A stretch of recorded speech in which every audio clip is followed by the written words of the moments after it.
Bonjour à tous, bienvenue pour cette rencontre intitulée Les Monstres. Donc on va frissonner pendant 40 minutes à peu près avec Philippe Génada et Jean-Baptiste Delamo.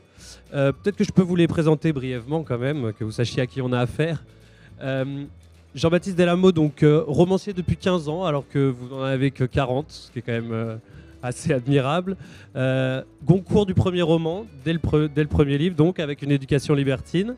Mais la véritable éclosion, c'est en 2016 avec Règne animal, le prix du livre inter, dans lequel vous racontiez sur plusieurs générations l'histoire d'une petite exploitation familiale qui est forcée de devenir une exploitation, un élevage industriel porcin. Vous avez publié à la rentrée Le Fils de l'Homme, un livre acclamé par le public, par la critique, couronné du prix du livre Fnac. On aura tout le temps d'en parler ensemble. Philippe Génada, vous aussi des débuts remarqués avec un premier roman qui remporte le prix de Flore, Le Chameau sauvage, sur un loser touchant et assez inoubliable. Vous avez, ce qui est assez marrant, une première partie de carrière plutôt avec un roman, avec des romans autobiographiques où vous vous glissez dans vos livres, et puis après un basculement où vous voulez faire littérature avec du fait divers, et c'est ce qui vous amène ici d'ailleurs. Vous avez fait l'affaire Pauline Dubuisson dans La Petite Femelle, l'affaire des assassinats d'Escoir dans la Serre, prix Femina 2017, et aujourd'hui Au Printemps des Monstres avec une affaire dont on va parler. Cette affaire que vous relatez dans ce livre, c'est une affaire assez connue des années 60, assez emblématique aussi, c'est l'affaire Lucien Léger. Alors je sais qu'il y a beaucoup de ramifications, qu'elle est assez complexe, mais peut-être que vous pourriez nous resituer un peu tout ça. Qu'est-ce que c'est l'affaire Lucien Léger ? On m'entend là ? Oui.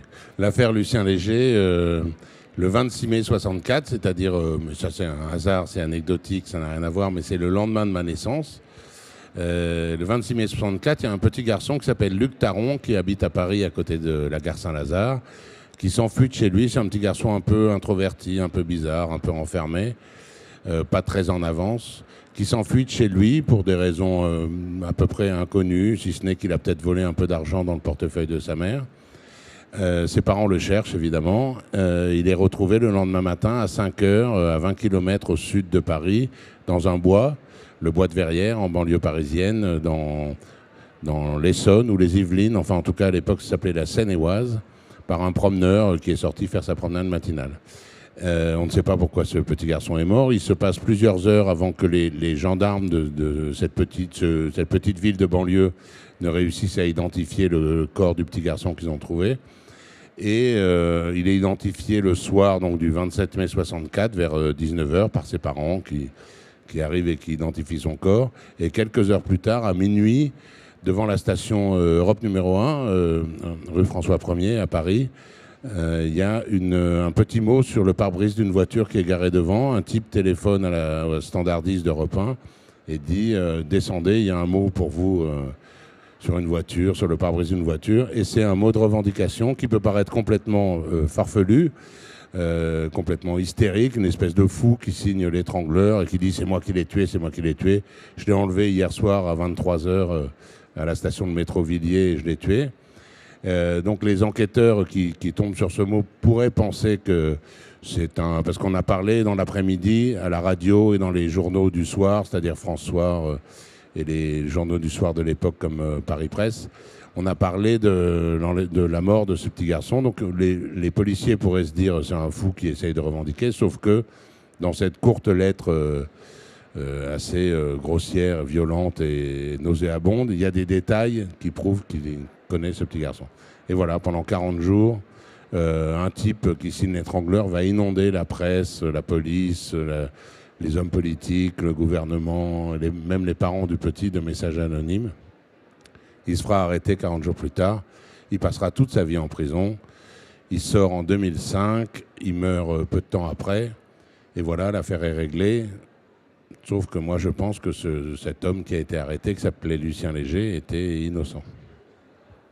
C'est bien résumé ou pas ? Bah, franchement, je n'aurais pas fait mieux. Rapide, et je fais 700 pages, alors que j'aurais pu... C'est justement ça, c'est une somme incroyable de précision, de détails, d'enquête. Combien de temps ça vous a pris, ce processus de recherche ? Comment vous avez procédé pour accumuler tout ça ? Et ensuite, peut-être, créer une forme de romanesque et de fiction à partir de recherche? Alors, mon précédent livre, La Serpe, donc c'est en 2017. J'étais là. Il y a des gens qui viennent me voir là pour signer des livres qui me disent ça fait 4 ans quand même. Je dis oui, mais il y avait du boulot entre temps. Donc ça met disons 4 ans, sauf que pour La Serpe, comme on fait tous en ce moment, il y a quelques mois de promo après la sortie d'un livre. Donc ça doit faire 3 ans et demi en tout. Sur 3 ans et demi, il y a à peu près 2 ans ou 2 ans et demi de recherche pure, donc rien à voir avec quoi que ce soit de littéraire. Je ne suis pas écrivain dans ces moments-là, je suis un être humain intéressé, curieux, qui fait le petit enquêteur du dimanche ou l'historien amateur. Donc c'est de la pure recherche, documentation.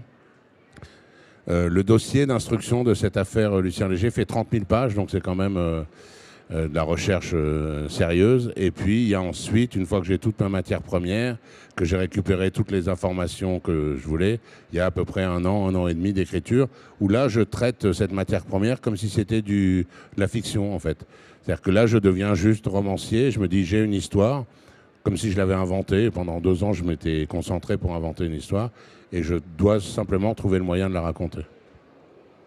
Vous, Jean-Baptiste Delamot, on est dans un roman, une fiction pure, mais qui semble même en plus se dérouler hors du temps, hors du monde. Comment est né ce livre? Comment est née cette histoire? Qu'est-ce qui vous a amené vers ce roman? Je pense que c'est... Allô, allô, ouais, ça marche. Je pense que c'est un texte qui a vraiment découlé de Règne animal, où j'avais eu cette envie de traiter l'histoire d'une famille, la question de la transmission de la violence, mais à travers 5 générations, une période d'1 siècle, donc avec une sorte d'ampleur narrative comme ça, presque une saga familiale et une fresque historique. Et en même temps, j'avais l'impression d'avoir laissé quelque chose un peu dans un angle mort, quoi, de pas, j'étais pas satisfait de la manière dont j'avais embrassé cette thématique-là, et je me suis dit que peut-être en changeant la focale et en choisissant au contraire quelque chose de très ténu, à savoir simplement 3 personnages, une quasi-unité de lieu, je pourrais peut-être explorer cette question-là différemment. Et voilà, le Fils de l'homme est né comme ça en fait. Et peut-être que vous pourriez nous raconter justement ce huis clos qui se met en place peu à peu, cette petite famille. Est-ce que vous pouvez nous la présenter? Oui, c'est l'histoire d'un homme qui ressurgit dans la vie de son ancienne compagne et de l'enfant qu'ils ont eu ensemble après des années d'une absence assez mystérieuse, et qui décide de les entraîner aux Roches, une vieille baraque à moitié effondrée qui se trouve en moyenne montagne. Et cette femme, pour des raisons qu'on ignore d'abord, va accepter de suivre cet ex-compagnon. Mais une fois qu'ils seront sur place, isolés dans cette montagne, ils vont s'apercevoir que le père représente pour eux une menace et qu'il va falloir essayer de lui survivre. Est-ce que justement la rencontre s'appelle Les Monstres? On voit qu'il y a une emprise qui s'étend du père, des accès de violence, une peur, une angoisse qui se développe au fil du roman. Est-ce qu'on peut qualifier ce père de monstre, selon vous? Alors, en partie, oui, certainement, mais en même temps, c'est pas uniquement un monstre, ni uniquement un salaud. Ce qui est intéressant dans ces profils, je crois, de personnages a priori monstrueux, c'est justement qu'ils évoluent aussi dans des zones de gris, que finalement, on ne peut pas toujours les saisir à un seul endroit qui serait celui de la monstruosité. C'est aussi, je crois, un homme qui est à l'origine est quand même habité par le désir de renouer avec cette femme, avec cet enfant, mais qui est hanté par sa propre histoire, par sa propre enfance que lui-même a passée dans cette maison avec son père. Et malheureusement, ces fantômes-là vont prendre le dessus, et peu à peu, au fur et à mesure du roman, effectivement, il va évoluer vers une figure de plus en plus monstrueuse. Ce sont d'ailleurs des personnages qui ne sont pas nommés en tant que tels, ce qui contribue un peu à l'angoisse et à ce côté assez oppressant, étouffant. Pourquoi avoir choisi ce procédé narratif? Alors c'est en effet une œuvre de fiction. Ce sont des personnages qu'on devine issus d'un milieu ouvrier, prolétaire. Et en fait, en les nommant, j'ai essayé de les nommer au début, mais il y avait vraiment quelque chose qui me résistait. Je voyais pas ce que ça leur apportait. En fait, j'avais l'impression que ça les figeait dans une forme de réalisme, alors qu'au contraire, j'avais envie d'entraîner cette histoire-là du côté presque de la mythologie. Donc finalement, ne pas les nommer, c'était transcender en quelque sorte ces personnages-là vers des figures plus universelles. Philippe Génada, j'en ai parlé tout à l'heure un peu en vous présentant, mais il y a une question que je me pose, c'est qu'est-ce qui pourrait expliquer un peu ce basculement dans votre œuvre? Qu'est-ce qui fait qu'à partir d'un moment, vous avez voulu peut-être plonger, explorer le mal, les faits divers, peut-être devenir un monstrologue en quelque sorte? Un monstrologue. En fait, je trouve qu'il y a un débat intéressant à avoir. C'est entre la fiction et qui pour moi, un débat qui n'a pas vraiment lieu d'être, entre la fiction et la réalité. Moi, c'est simplement que donc mes 7 premiers romans, là dont vous parlez, qui suivent à peu près ma vie. C'est plus ou moins de la fiction, ou c'est ce qu'on appelait peut-être l'autofiction, je ne sais pas exactement, mais non, ça ressemble pas à de l'autofiction, mais c'est des personnages qui ont la même vie que moi au fur et à mesure de un jeune célibataire qui fait n'importe quoi à Paris, ensuite il tombe amoureux, il a un enfant, le cauchemar de la vie de couple, enfin la trajectoire logique. Et puis ma vie est devenue complètement plate, monotone, routinière, ce que moi j'aime beaucoup, ça me plaît beaucoup, mais c'est pas bon pour la littérature. Et donc je me suis dit, comme moi je n'aime pas inventer des histoires, mais encore une fois je trouve qu'il n'y a pas tellement de différence entre inventer une histoire et aller la trouver quelque part. Je me suis dit simplement, il faut que je parle de la vie d'autres gens. Ça faisait 15 ans que j'écrivais sur moi, j'en avais ras le pompon. Je me suis dit que c'était pas plus mal de raconter la vie d'autres personnes. Et il se trouve que la vie d'autres gens que nous, d'autres personnes que nous, quand ils ont eu affaire à la justice, elle a été décortiquée par tous les enquêteurs, les magistrats, tout ce qu'on veut. Donc c'est une matière première formidable. Moi, je ne suis pas spécialement attiré par les faits divers, les crimes, la mort, la violence. Simplement, il se trouve que quand je raconte la vie de Pauline Dubuisson ou la vie de Bruno Sulac, dans ses livres d'après, je dispose d'une documentation formidable sur eux. C'est une matière première terrible. Mais très sincèrement, je pense, peu importe. Alors c'est marrant parce qu'en lisant le livre le début, parce que j'ai reçu assez tardivement, j'ai lu que la moitié, disons, de Jean-Baptiste. Je ne sais pas pourquoi, mais ça me faisait penser à la chef de Monsieur Seguin. Et la chef de Monsieur Seguin, c'est un truc qui m'intéresse comme conte. C'est-à-dire que peut-être, il y a un type, il était berger, Monsieur Seguin ou Monsieur Tartampion, et sa chèvre, elle est partie, elle s'est fait manger en haut de la falaise. Peut-être que c'est des gars qui ont dit « Les gars, comment on va expliquer à nos femmes qu'il ne faut pas qu'elles s'éloignent de la maison parce qu'il va leur arriver des bricoles? On va faire un conte pour enfants pour que les petites filles comprennent que... voilà. » Que ce soit vrai ou pas, la chèvre de M. Seguin, c'est la même histoire, c'est le même truc. Il est très possible qu'une chèvre ait rongé sa corde et se soit fait manger par le loup. Il est très possible aussi que ce soit une fiction. Donc, c'est peut-être le fait simplement qu'ils vont dans la montagne, là, dans le livre de... Enfin, c'est une montagne, hein, oui, ils grimpent.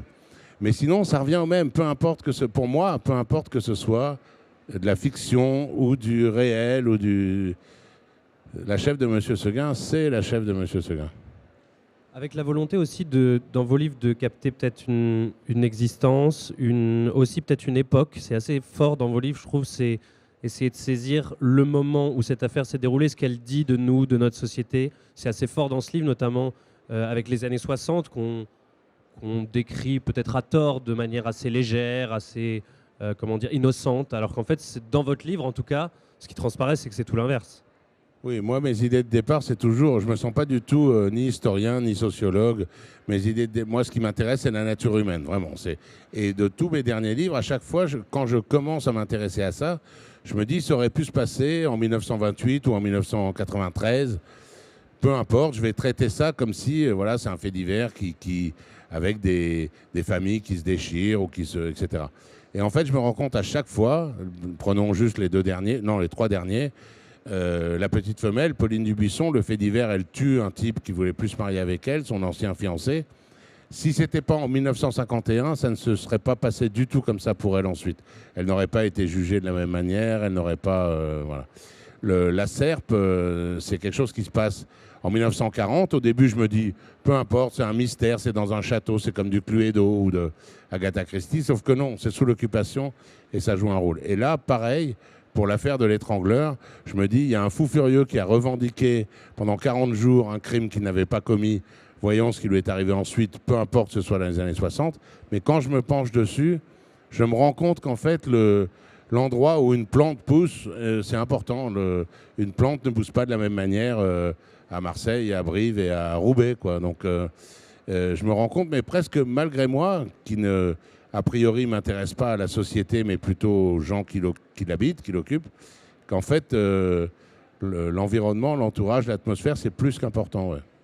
D'ailleurs, il dit une phrase qui sert plus ou moins de titre au roman. Il dit « Je suis de la graine qui pousse au printemps des monstres », qui est quand même une formulation assez magnifique. Qu'est-ce que vous en retenez de cette phrase? Qu'est-ce qu'elle veut dire pour vous? Alors, plein de choses. Déjà, donc ça fait partie des... Il a envoyé 54 messages sous son personnage de l'étrangleur, 54 messages à la presse, aux médias, aux hommes politiques, qui étaient des messages d'une vulgarité, d'une laideur, d'une bêtise effarante. Et parmi ces 54 torrents de boue, il y a cette phrase bizarre au milieu qui est « Je suis de la graine ». Parce qu'il y a un journal, François, je crois, qui avait dit « Le monstre qui terrifie la France ». Et lui, il avait dit « Je ne suis pas un monstre, je suis de la graine qui pousse au printemps des monstres », qui est un petit peu poétique, et puis surtout qui est une belle phrase et juste. Donc ça m'a intéressé d'une part parce que c'est le vrai Lucien Léger, donc ce type qui avait inventé ce personnage de l'étrangleur, qui dit cette phrase, et le reste, les trucs atroces et ridicules, c'est l'étrangleur. Ça m'a intéressé parce que je me suis dit, effectivement, dans une autre société, à une autre époque, ça ne se serait pas passé de la même manière. Parce que là, c'est la naissance de la presse populaire, etc., qui correspond un peu aux réseaux sociaux d'aujourd'hui. Et puis, j'ai coupé cette phrase en deux pour prendre le printemps des monstres, qui correspond exactement à ce que j'avais envie de dire. C'est-à-dire, le printemps, c'est la société des années 60, qui est le début, le bébé de notre société d'aujourd'hui. Et puis les monstres, c'est qu'en fait, lui, on pensait que c'était un monstre, Lucien Léger. C'est un tout petit monstre de pacotille, de théâtre. Et autour de lui, par contre, il y a vraiment des... On n'a pas le temps d'en parler, mais il y a vraiment des sales personnes, quoi. Donc voilà. Vous, Jean-Baptiste Delamos, c'est pas tellement l'époque qui compte dans votre roman, c'est plutôt le lieu. On sent qu'il y a une vraie emprise. C'est un lieu qui semble un peu hanté, maléfique. Est-ce que vous pouvez nous parler de cette maison et aussi du passé qu'elle abrite et qui, en fait, est un peu le fil tendu de ce roman? Oui, c'est une maison que le père du père avait déjà entrepris de retaper par le passé, après avoir perdu son épouse et avoir entraîné son fils dans ce projet de réhabiliter cette vieille bergerie. On découvre que ce type qui a été une figure paternelle assez obscure, terrifiante, a plané comme ça sur l'enfance du père et que finalement ce garçon devenu père à son tour se débat lui aussi avec le souvenir, l'emprise de cet homme et que malheureusement il n'arrive pas à s'en défaire et tout ça va rejaillir sur le personnage de l'enfant.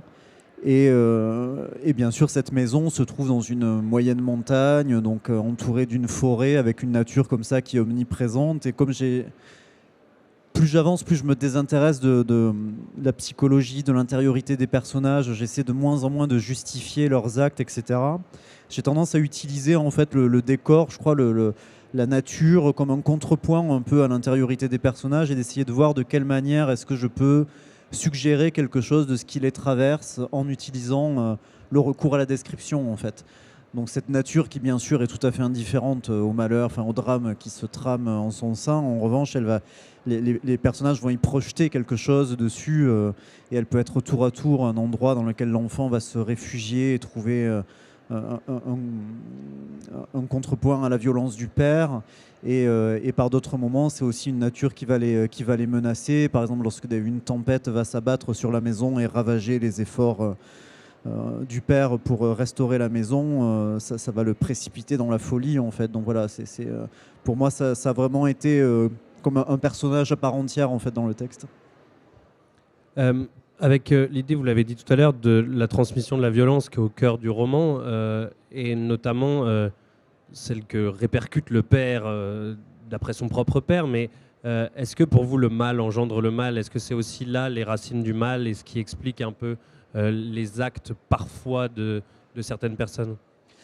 En fait, j'ai pas de réponse parce que je ne suis jamais que romancier, donc finalement mon travail c'est de proposer des images, des motifs qui souvent d'ailleurs sont même pour moi assez obscurs en fait. C'est vraiment un travail à tâtons où je vais plutôt explorer des obsessions, des craintes, des choses qui me traversent, mais sur lesquelles finalement je suis assez peu lucide. Et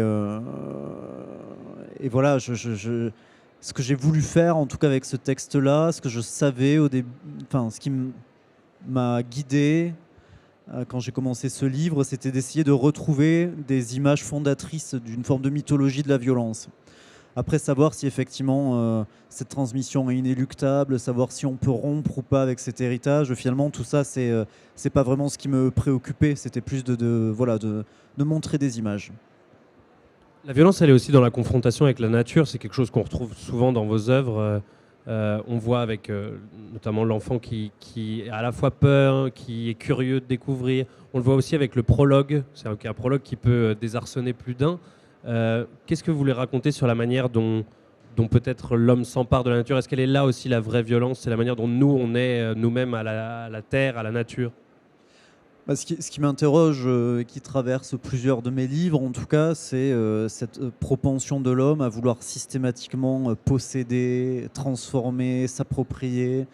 Mes personnages sont souvent, en tout cas, en particulier mes personnages masculins, mes personnages de père, sont souvent des hommes qui essaient de posséder tout ce qui les entoure, d'asservir à la fois, que ce soit les terres de culture dans Règne animal ou les animaux qu'ils élèvent, ou dans Le Fils de l'homme, cette montagne alentour et cette vieille maison de pierre, mais aussi les autres personnages humains. Ils ont toujours ce désir-là de faire sien ce qui les entoure. Donc voilà, c'est un motif que je décline comme ça, je pense, jusqu'à... Dans une tentative d'épuisement aussi, j'ai toujours l'espoir qu'avec un livre, il y ait aussi quelque chose qui puisse se refermer. En tout cas, j'ai l'impression qu'après ce livre-là, aujourd'hui, la question de la transmission, de la violence des pères aux fils m'intéresse moins maintenant. C'est comme si j'étais arrivé au bout en fait, de quelque chose, que j'avais épuisé, ce motif-là. Philippe Génada, vous avez dit que justement Lucien Léger était entouré de monstres plus gros que lui, mais il y a quand même une lueur, une sorte de lumière qui est d'ailleurs sur la couverture. Est-ce que vous pourriez nous en parler? Oui, en fait, moi, quand j'ai commencé à m'intéresser à cette histoire, à ce fait divers, au début, ça m'intriguait, ça m'attirait, ça m'amusait. Enfin, ça m'amusait, c'est terrible de dire ça parce que c'est la mort d'un petit garçon, mais avec le passage du temps, on voit que le côté est mystérieux. Et puis, plus j'avançais dedans, plus je me confrontais à des gens, donc dans l'entourage de Lucien Léger, l'entourage plus ou moins proche, c'est-à-dire son avocat, les parents du petit garçon, une jeune amie qu'il avait, enfin une jeune comédienne qui était son amie. Et je me rendais compte que tous les gens qui entouraient Lucien Léger étaient hideux, en fait, sous des masques soit respectables, soit ordinaires, soit le masque de la souffrance des parents du petit. Sous ces masques, il y avait des personnes vraiment monstrueuses. Et à un moment, j'ai failli arrêter, en fait, au bout de un an et demi de recherche, j'ai failli arrêter parce que je me suis dit, je suis en train d'écrire un livre sur la mort d'un pauvre petit garçon, la mort sans raison, sur un type qui a passé toute sa vie en prison pour rien. Et ce petit garçon mort sans raison et ce type enfermé toute sa vie pour rien sont entourés de personnages abominables, menteurs, tricheurs, fourbes, lâches, tout ce qu'on veut. Et je me suis dit, est-ce que c'est ça que j'ai envie de donner, de mettre dans les mains des lecteurs, quoi. Donc tout d'un coup, j'étais... je sais pas, on se pose, tu dois te poser les mêmes questions. Pourquoi on écrit des livres, quoi. Enfin, je pense que ni Jean-Baptiste ni moi, on a la prétention d'apporter la vérité, la sagesse sur le monde. On a envie de transmettre quelque chose. Bon.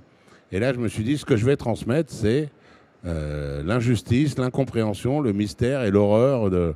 Et donc, vraiment, j'ai hésité. Et en fait, tout au fond du dossier d'instruction, qui est un énorme dossier, comme je disais tout à l'heure, j'ai trouvé une chemise, vert pâle, je m'en souviens, qui n'avait pas été étudiée par les enquêteurs de l'époque, et c'est normal, puisque ça ne concernait pas directement l'affaire, la justice. C'était la correspondance entre Lucien Léger, donc l'étrangleur, ce type qui était en prison, et sa femme, lui étant emprisonné en attente de son procès, et elle étant internée en hôpital psychiatrique. Cette femme, Solange, donc la femme qui est sur la couverture, qui a été toute sa vie considérée comme complètement dingue, sans méchanceté, hein, mais on disait, elle est morte très jeune, mais sa courte vie, elle l'a passée d'hôpital psychiatrique en hôpital psychiatrique. Et tout d'un coup, je lis cette correspondance et des dizaines de lettres échangées entre les deux jeunes époux. Et je lis cette correspondance et je me rends compte que cette femme, elle est comme tous les autres personnages du livre, c'est-à-dire qu'elle est l'inverse de ce qu'elle a l'air d'être, sauf qu'elle, c'est dans le bon sens. C'est-à-dire que cette femme qu'on prenait pour une folle, une pauvre fille, en fait, elle est intelligente, drôle, sensible, émouvante, lucide, enfin... Et je trouve ça, elle est morte depuis 50 ans quand je lis ces lettres. Et je me dis, en fait, tout à coup, non seulement il y a un sens à mon livre, en fait, dans le livre, il y a 3 parties. La dernière partie, c'est sur elle. Ça fait 100 ou 150 pages, donc il faut se taper 600 pages de noirceur et de désespoir avant d'arriver à un peu de lumière. Donc moi, je me dis, j'ai un sens à mon livre, je sais pourquoi j'écris mon livre. C'est pour que, au-delà de tout ce marécage puant, il y ait cette personne.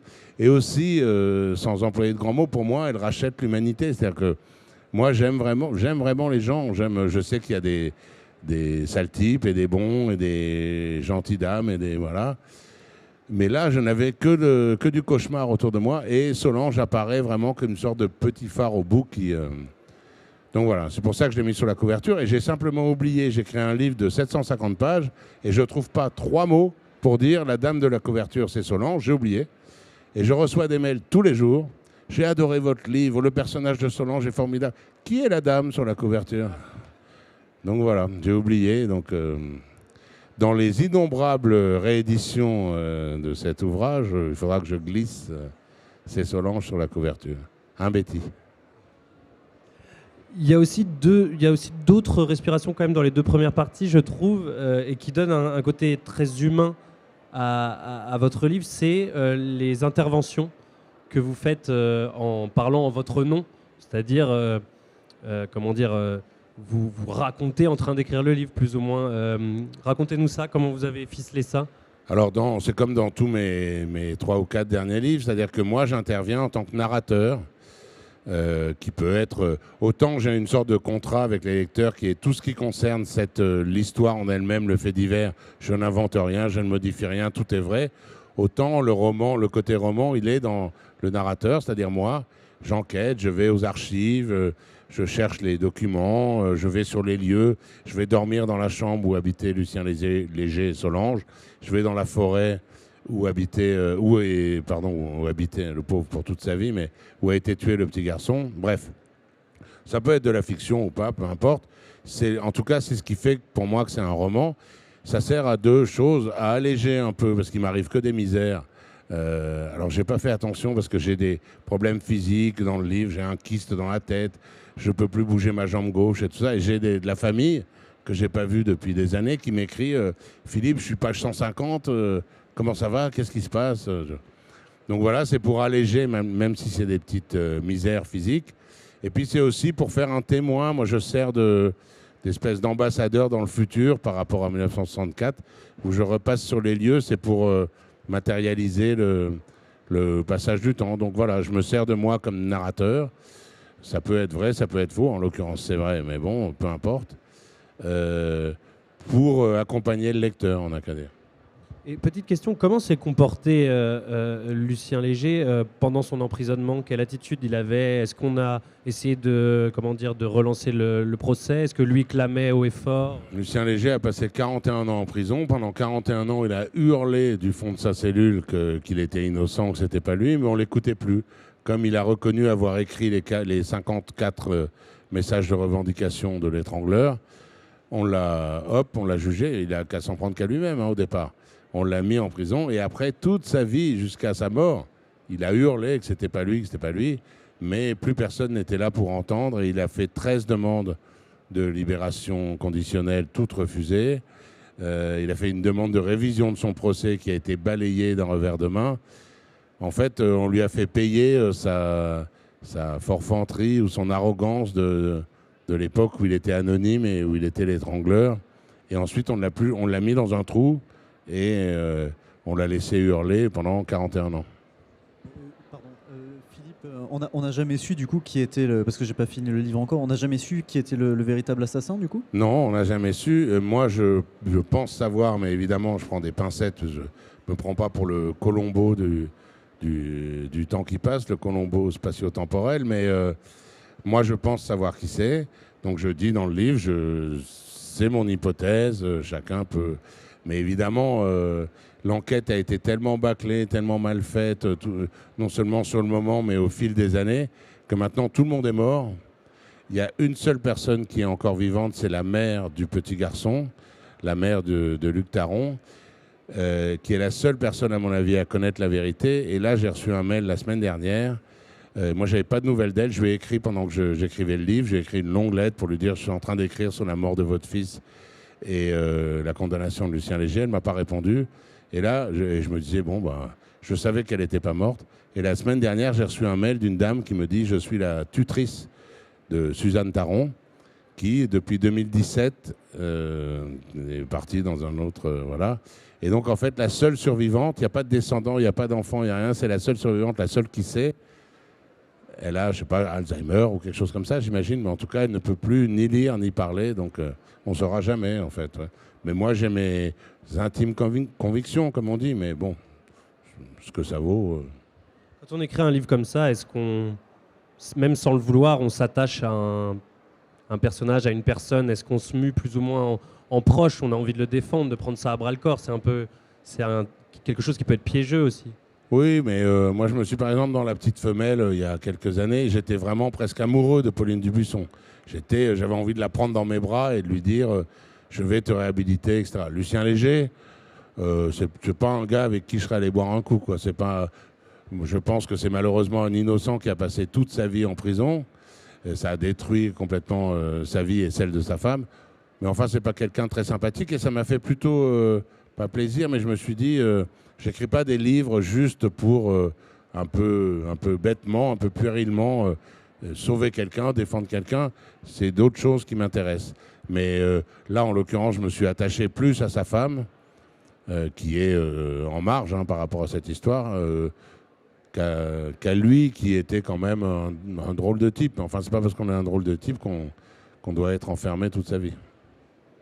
Jean-Baptiste Delamot, dans le cas de la fiction, est-ce que quand on traite justement de mal, comme ça, de cette question du mal, de la violence, est-ce qu'on arrive à ne pas choisir son camp parmi ces personnages? Vous savez, c'est un arbitrage qui peut être assez difficile, de prendre un peu de recul, de ne pas être trop dans la compassion des victimes, dans l'acharnement sur les coupables. Il faut quand même la zone grise, comme vous parliez. Je trouve même que c'est un prérequis. Je ne suis pas du tout un juré d'assises, surtout en plus dans la fiction. Bon, quand on est face à des personnages qui n'ont pas existé, mon rôle est absolument pas de juger, mais plus d'essayer de je sais même pas s'il s'agit de comprendre en fait. C'est juste c'est de montrer quelque chose en fait. Ensuite, moi j'essaie d'être dans un regard le plus neutre possible, et même si je n'ai pas forcément de sympathie pour mes personnages, je pense pas non plus que ce soit nécessaire. J'ai en tout cas une approche assez empathique en tout cas. J'essaie de les percevoir pour ce qu'ils sont. Et puis ce qui est intéressant, c'est aussi ce type-là, c'est pas uniquement un salaud, c'est pas juste une figure un peu schématique du mal. Et ce qui est toujours fascinant, et d'ailleurs le livre de Philippe le montre bien aussi, c'est de voir justement combien le mal se trouve souvent dans la banalité. Là, en l'occurrence, c'est les personnages périphériques qui sont tous une bande de salopards. Et souvent d'ailleurs dans les affaires criminelles, c'est le premier truc qui sort. Les gens qui, quand on trouve le coupable, les gens disent mais il avait l'air très sympathique, c'était un voisin charmant. Et c'est là que justement, c'est quand le mal agit comme une forme de séisme dans la banalité, dans l'ordinaire, et que c'est une irruption en fait du mal dans ce qu'on pensait être tout à fait rodé.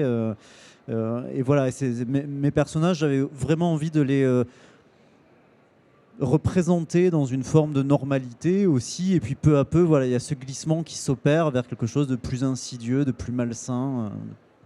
Cette banalité du mal justement qui est très forte dans votre roman et qui est comme si un monstre habitait en chacun de nous, en soi, me fait dire, vous me dites si je me trompe, mais que vous avez quand même une vision assez dure et un peu pessimiste de l'humanité et de ce qu'on est au final. Ah oui, oui, moi je suis très pessimiste quant à notre humanité. Je deviens en vieillissant, je crois, de plus en plus sauvage et misanthrope. Après, voilà, en fait, aujourd'hui, j'ai l'impression que je crois aux individus, mais j'ai du mal à croire en l'espèce, en fait, en notre communauté. J'ai l'impression que dès qu'on est tous ensemble, on devient tous cons, en fait, et qu'on n'arrive pas à avoir une seule prise de conscience qui aille dans le bon sens.